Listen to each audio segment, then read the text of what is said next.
Meu nome é Gabriel, sou professor do Cefet-MG, departamento, né, e venho aqui fazer uma apresentação sobre a corrosão da liberdade. É importante a gente sempre lembrar que a corrosão se trata da deterioração de um metal, ou seja, o metal vai passar por uma transformação através de uma reação de oxidação. Então, ele vai mudar as características iniciais dele. A Estátua da Liberdade sempre foi um símbolo de identificação com os Estados Unidos, porém, ela simboliza muito mais do que apenas um país. A amizade é um símbolo muito importante para a criação de novas ideias. E os laços entre os Estados Unidos e a França, eles já existem desde antes a Guerra da Independência dos Estados Unidos, em 1776. O Edouard de Laboulaye, que era muito apaixonado pelos Estados Unidos e pelo modo de vida, pois os Estados Unidos é uma das características mais diferentes, porque a independência dos Estados Unidos foi diretamente para a República, não passando por nenhum reinado ou império. Então, isso ocasionou um marco muito importante para ele.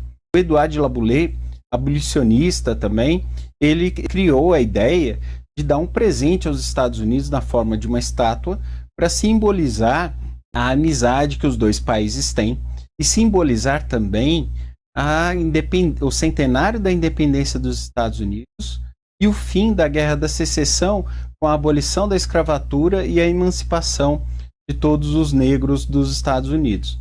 Após a criação da Terceira República na França, como senador, ele conseguiu a aprovação do governo para incentivar esse presente. Então, o Laboulaye, ele procurou um amigo pessoal dele que tinha algumas ideias interessantes, que era o Frédéric Bartholdi, um escultor da época dele, que o Laboulaye também patrocinava várias obras dele. Ele simplesmente tinha algumas ideias, desde que ele participou da comitiva que inaugurou o Canal de Suez, no Egito. Então, ele já tinha uma proposta bem interessante de um farol na forma de uma pessoa, que era o Egito iluminando o mundo, onde o farol ficaria na entrada do Canal de Suez, mostrando uma egípcia para simbolizar as amizades entre os países e também ter outras representações. Laboulaye e o Bartholdi montaram uma comissão na parte francesa e, após um convencimento com o governo americano, eles criaram a comissão nos Estados Unidos. A comissão francesa, ela era chefiada pelo Laboulaye e com isso ele ficaria responsável pela arrecadação financeira. O que acontece é que a característica da Estátua da Liberdade é que o dinheiro foi arrecadado e não fornecido pelos governos. Então, o Laboulaye era responsável justamente por fazer diversas situações para angariar fundos. Então, ele criou leilões, shows beneficentes, onde toda a verba era revertida para a construção da estátua, e também ele conseguiu a liberação do governo para criar uma loteria só para esse financiamento.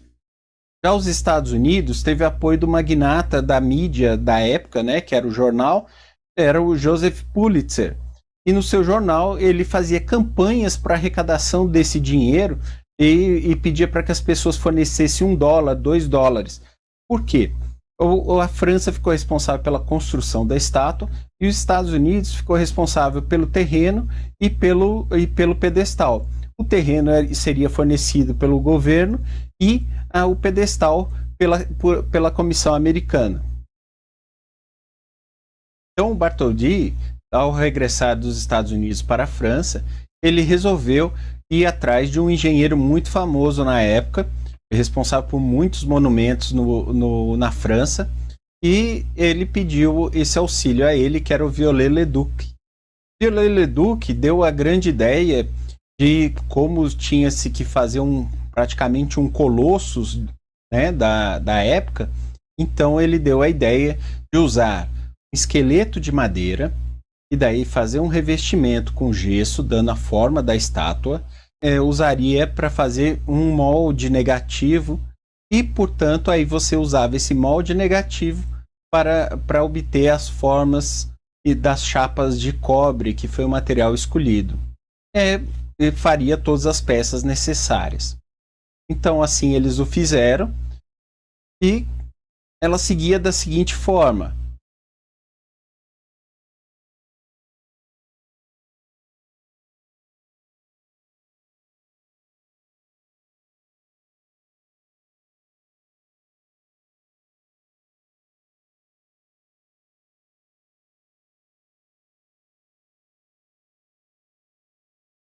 Aqui nós temos uma imagem do processo que eles faziam dentro do ateliê. Então, após o revestimento do gesso, era colocado a madeira para tirar um molde negativo da estátua. Esse molde ele era usado para malhar o cobre, ou seja, martelar o cobre até ele obter a forma desejada. Depois disso, fazer um reforço estrutural disso, porque o cobre é um metal muito denso. E mesmo usando chapas muito finas, né, da espessura de 2 centavos, eles pegaram, fizeram um reforço com ferro fundido. E para que não houvesse contato direto entre o ferro fundido e o cobre, eles faziam a pintura do ferro fundido com tinta asfáltica, até eles conseguirem juntar as chapas e rebitá-las conjuntamente. Então, no ateliê, foram criadas várias formas. Primeiramente, construiu-se a tocha e a cabeça da estátua, porque o Bartholdi teve a ideia de usar esses artefatos separadamente para ajudar na arrecadação de fundos também. Então, a tocha foi enviada aos Estados Unidos, onde ele pôde arrecadar dinheiro. E também um outro detalhe: a Estátua da Liberdade, durante o período que ele visitou os Estados Unidos, praticamente ninguém queria a estátua lá, porque todo mundo estava preocupado com o custo de manutenção dessa estátua e como é que seria feito isso. Aceitava de portas abertas a Estátua da Liberdade. A tocha dos Estados Unidos, ela foi passando em várias cidades, em várias feiras, e as pessoas poderiam pagar um ingresso, subir na tocha e poder ver a vista lá de cima. Na França, ficou a cabeça, onde também tinha-se o mesmo efeito. Você pagava para entrar, né, na cabeça da estátua, e no diadema, que é essa parte aqui de cima, visualizar a paisagem no entorno da estátua. E ficava geralmente no Champ de Mars, onde ficou durante muito tempo várias peças expostas.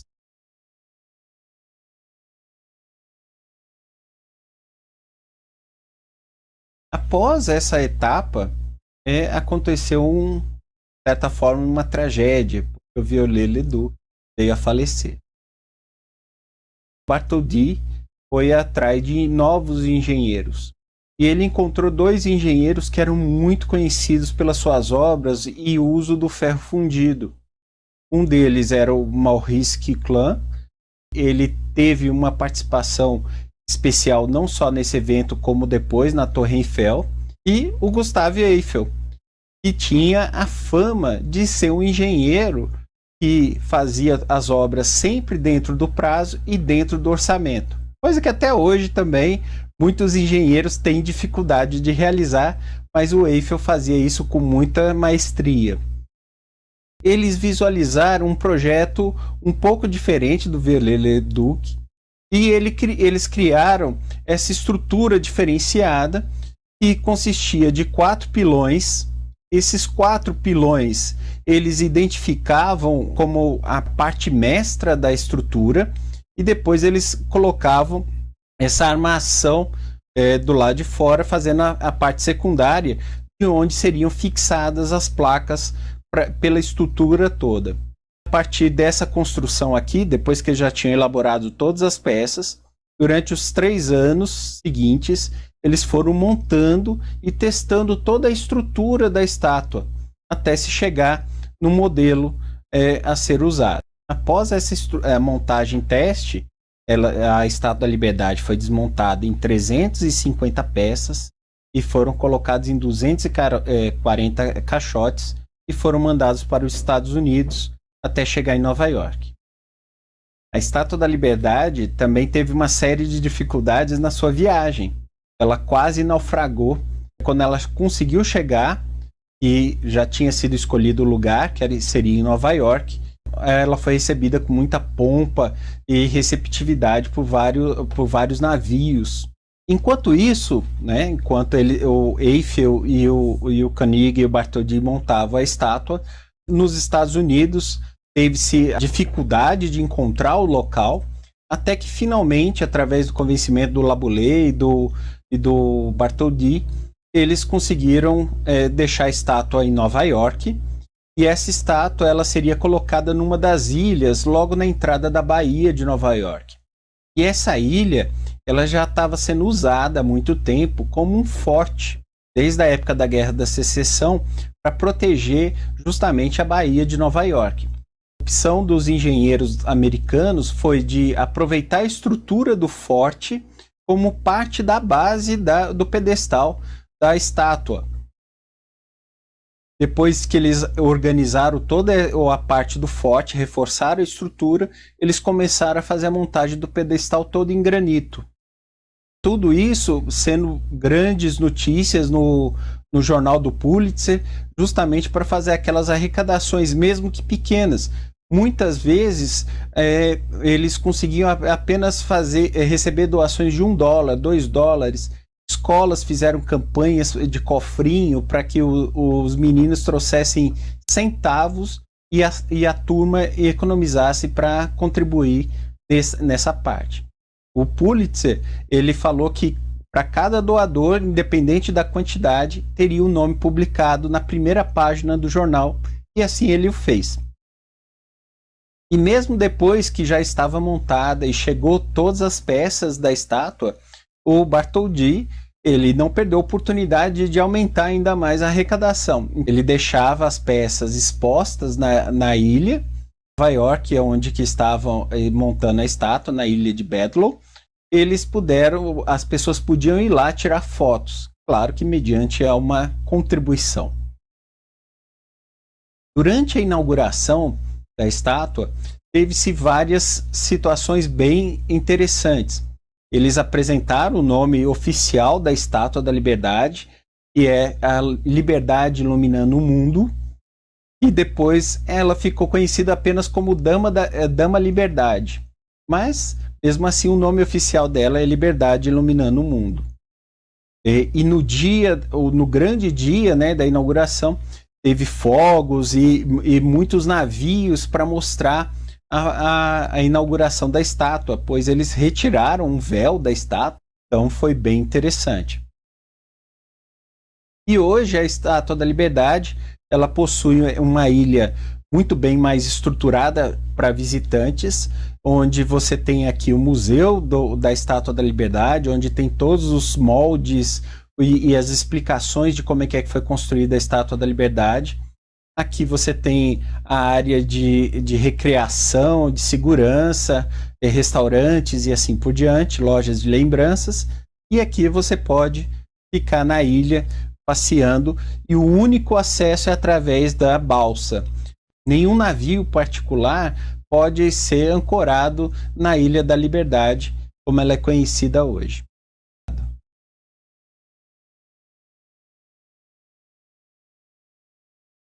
Ela tem um grande número de símbolos e representações de várias coisas na sua construção. Uma delas é a deusa, que foi escolhida para representar, que é a deusa Libertas, né, justamente por conta desse seu nome. Mas mesmo assim ela usa trajes clássicos para que lembre-se da época da Grécia Antiga e a democracia. Porque é o que o Bartholdi, junto com as ideias de Laboulaye, eles mostram, de certa forma, que a liberdade vem acompanhada sempre da democracia. E assim mesmo, a Estátua da Liberdade, ela possui a tábula rasa que fica na mão dela, e na verdade é a tábua das leis. ela, apesar de estar aqui identificado, né, o dia da independência, para justamente identificá-la com os Estados Unidos, mas essa tábua, ela existe para mostrar que toda liberdade, existem direitos e deveres a serem obedecidos. Mesmo sendo liberdade, nós temos deveres a serem executados. Então tem-se o diadema, o que fica na altura da cabeça da estátua, justamente para identificar e poder as pessoas visualizarem, né, a paisagem, mas ela tinha esse diadema com esses 7 raios. Esses 7 raios representavam 7 continentes conhecidos pelo homem. Depois disso, é importante lembrar que uma das características que houve foi justamente a escolha do material, que foi o cobre. E não foi à toa, porque poderia se usar outros tipos de metais, como bronze, latão e assim por diante. Mas o cobre em si era uma oportunidade muito interessante, porque com o passar do tempo, o cobre ele vai sofrendo oxidações e ele vai mudando as cores, até se chegar na cor esverdeada. Essa cor esverdeada é justamente para lembrar a pureza, ou seja, a liberdade sempre está com a pureza. E esse esverdeamento, né, é chamado de azinhave ou pátina, que é uma reação química do cobre com água e CO2, produzindo o dihidroxicarbonato de cobre 2, ou azinhavre, como ele era conhecido antigamente. É importante mostrar também a questão dos pés da estátua. Ela estava usando sandálias para lembrar justamente a sua origem humilde e plebeia. Ela é representada andando, justamente para que se mostre que a liberdade está se afastando da tirania e da opressão em direção à paz. A liberdade deve trazer. Juntamente ainda são apresentadas as correntes e tornozeleiras quebradas, representando o fim da escravidão e a emancipação dos negros nos Estados Unidos. A ideia original era que também se tivesse algemas e correntes no braço. Porém, os Estados Unidos não achou uma boa ideia. Então eles pediram para que fosse retirado isso da estrutura. Então ficou, mas mesmo assim o Bartholdi permaneceu com a ideia por conta da representação e a deixou representada nos pés. A tocha da liberdade, ela em si é uma coisa muito chamativa. Então a ideia era justamente que a tocha traz a iluminação de esclarecimento a todas as pessoas da necessidade da liberdade. Então ela se torna uma parte que se destaca muito na imagem dela. É importante lembrar que em 1916 a estátua passou por um processo que teve que fazer a reforma dela de imediato devido a um atentado que aconteceu. Uma vez que os Estados Unidos, na ilha de Blackton, eles armazenavam armas que eram contrabandeadas durante a noite para a Inglaterra e para a França, para combater justamente o exército alemão. Os Estados Unidos afirmavam neutralidade, porém, por baixo dos panos, eles contrabandeavam armas. Os espiões alemães descobriram que eram os Estados Unidos que estavam fornecendo armas para a França e a Inglaterra. E os espiões colocaram explosivos e, com isso, houve uma grande destruição. Então, mesmo a uma distância menor do que 1 quilômetro, a estátua sofreu grandes danos devido a essa explosão. Parte dos estilhaços destruíram a tocha e também afetaram várias chapas que depois foram substituídas. Então, de certa forma, teve que se fazer uma obra às pressas, né, para a recuperação da estátua. O interessante foi que essa obra ela tentou se resgatar, né, a origem inicial de que a Estátua da Liberdade deveria ser um farol, né, porque o Bartholdi vendeu essa ideia, porém ela não foi executada devido a dificuldades técnicas. eles contrataram um artista, na época muito famoso, né, que ele fez o Monte Rushmore, e ele construiu a estátua de forma que pudesse ser um farol. Ele usou cristais fornecidos pelo joalheiro Tiffany, né, dono da Tiffany's de Nova York, que é muito reconhecida no mundo inteiro. Porém, a funcionalidade de farol não foi possível ser alcançada.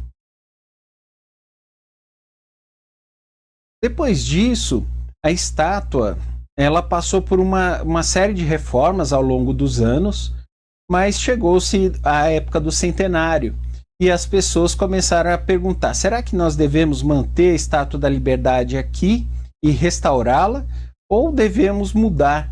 Ou seja, tirar essa estátua, abrigá-la em algum museu diferente e colocar uma réplica para que ela tivesse mais facilidade de manutenção, uma maior facilidade de acesso, porque o único acesso até a cabeça é através de escadas, e o acesso à tocha, desde o atentado de 1916, estava fechado. Ele só era aberto para manutenções ou visitas técnicas que necessitavam verificar se a estátua estava em boas condições. No final das contas, decidiu-se em recuperar e restaurar a estátua à sua forma toda original, incluindo a substituição da tocha que foi modificada. A tocha, ela inicialmente ficou com aquela cara de farol e depois disso foi feito justamente a inserção da tocha na forma original, usando ela toda em cobre, porém, para melhorar o brilho dela e ela não ser oxidada ao longo do tempo, usou-se folhas de ouro 24 quilates para se obter esse resultado, que ficou maravilhoso e que durante a noite é iluminado com luz para dar o efeito de que a tocha está acesa. Durante a reforma, buscou-se, né, observar diversas situações em que a estátua tinha que estar preparada. Verificou-se, né, todas as questões técnicas que eram necessárias para que a estátua permanecesse inteira. As soluções que o Eiffel e o Kirkland encontraram foi muito interessante. Usar o cobre em vez de outros materiais muito comuns. Ela tinha uma característica, né, que aquele esqueleto especial que o Kirkland e o Eiffel bolaram era uma estrutura que dava certa flexibilidade para a estátua, permitia que ela oscilasse até 20 centímetros de um lado para o outro sem ocasionar danos à estrutura. E com isso, eles também usaram a tinta asfáltica para gerar proteções. Só que eles não contavam com duas questões que o pessoal queria justamente corrigir e prevenir de novas falhas, que foi justamente uma má instalação que houve no braço da tocha, foi aumentado ainda com a questão do atentado da Primeira Guerra Mundial, possibilitou, né, essa questão, procurou-se prevenir a estátua de novos problemas, como foi o que aconteceram e foram agravados pelo atentado de 1916. Um era corrigir uma má instalação que foi feita no braço da tocha, então alinhar melhor o braço da tocha, e ainda prevenir futuros atentados e facilitar o acesso a toda a estrutura de maneira mais simples. É importante verificar que na parte interna existia uma degradação muito grande por conta das camadas de tinta que eram colocadas periodicamente para proteger não só a estrutura interna, né, do metal do cobre, mas também principalmente por conta do ferro fundido. A gente pode verificar aqui, né, vários problemas.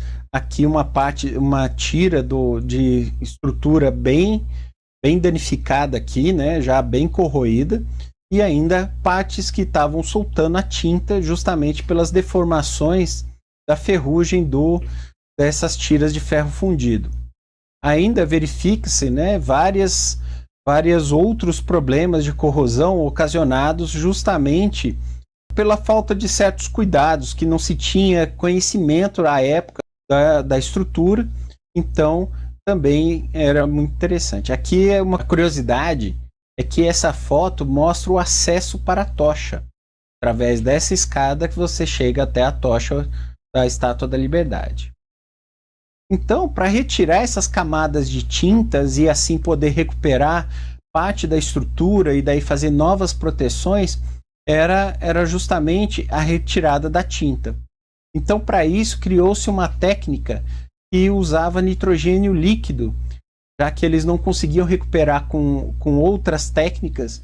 Então, eles desenvolveram essa técnica com nitrogênio líquido, onde o nitrogênio líquido era aplicado sobre a tinta até o ponto que ela obtinha uma certa fragilidade e era facilmente raspada para ser retirada. E aí você retirava toda a pintura que foi colocada. Depois disso, foi feita a troca dos tirantes, né, da estrutura secundária que fortaleciam, né, as chapas de cobre. Depois ela foi pintada. Agora, a estrutura de ferro fundido, ela tem uma grande característica a ser observada, porque devido a uma situação que na época não se conhecia, que era a corrosão por frestas. A umidade entra justamente entre a placa de cobre e as suas braçadeiras de cobre. E tinham acesso até chegar ao ferro fundido. Quando chegava-se ao ferro fundido, com o passar do tempo, a tinta ela perdia toda a característica dela, tanto a asfáltica quanto as outras que eram aplicadas, né? E também porque ninguém tirava as braçadeiras. Então, o que acontecia? A ferrugem, como ela é menos densa do que o ferro, ela começava a se expandir aqui, forçando tanto a chapa quanto a braçadeira, até o ponto de fazer o rompimento do rebite que prendia as braçadeiras e, consequentemente, acelerar ainda mais os danos à estátua por corrosão. Então, os idealizadores da reforma, eles mantiveram o sistema com cobre, só que eles escolheram, ao invés do ferro fundido, para essa estrutura secundária, usar o aço inox 316L, que ele é muito resistente à oxidação. E ainda, como o calcanhar de Aquiles dele é o cloreto, e a estátua está exposta ao ambiente marinho, fez um revestimento todo com fitas de teflon, e garantir ainda mais que a estrutura não sofresse futuras corrosões. Então, hoje, a aparência da estrutura é essa, onde é possível ver aqui as partes com os tirantes, né, de aço inox revestidos com teflon, e aqui as braçadeiras de cobre que foram colocadas também novas, justamente para garantir a estátua. Fez-se ainda, né, uma repintura, aproveitou-se, retirou toda a tintura antiga e fez-se uma nova pintura justamente para garantir uma nova proteção à estrutura principal desenvolvida pelo Eiffel e pelo Koenig. Então, a estátua foi reformada a tal ponto e preveniu-se todos os sistemas, né, de proteção para que a estátua tenha uma nova vida. Espera-se que com esses novos tratamentos ela dure por pelo menos mais uns outros 100 anos. Mas imagina-se que vai ser bem mais do que isso. É importante lembrar que a Estátua da Liberdade é um caso de estudos muito importante na corrosão, pois, além dos problemas que teve pela corrosão, né, é importante a gente lembrar que a corrosão, mesmo ela sendo deterioração de algum material, é interessante ver que ela também pode ser usada como proteção, porque já que a pátina ela é muito aderente à superfície, ela, à medida que foi se gerando aquela cobertura esverdeada, ela também era difícil dela sair. Então ela ocasionou a proteção do próprio cobre ao processo corrosivo. E as soluções, né, para que evite-se novas corrosões, elas estão sendo desenvolvidas a cada dia e melhoradas. A reforma do centenário ela foi extremamente importante para essas novas soluções. É importante, antes da gente finalizar, ver uma situação muito interessante, porque a Estátua da Liberdade, ela tem uma história, não só da simbologia toda que ela carrega, mas também até a história dela tem uma certa simbologia, um certo peso que nós precisamos ver. Ela representava a liberdade, mas ela foi oferecida a vários lugares e nenhum deles queria a Estátua da Liberdade, justamente por conta dos seus direitos e deveres, principalmente dos deveres, né, que ela trazia junto dela. E depois que ela foi aceita como um presente, a Estátua da Liberdade, ela foi virando a identidade que as pessoas queriam que o país fosse representado. Ou seja, uma terra cheia de liberdade e sem opressão. Não é bem verdade como os Estados Unidos está, mas é a ideia, né, aquela utopia a ser alcançada que foi bem interessante. Nessa apresentação, eu tentei resumir várias situações, várias histórias, só que nem tudo é exatamente como eu falei, tem alguns detalhes a mais e outros interesses. Então eu estou aqui apresentando para vocês os diversos livros consultados para essa apresentação. Espero que vocês tenham gostado. Não esqueçam de dar o like e compartilhar com todos que você tiver interesse. E assinem o canal Química na Web e apertem o sininho para receber sempre as notificações de novas apresentações. Até mais!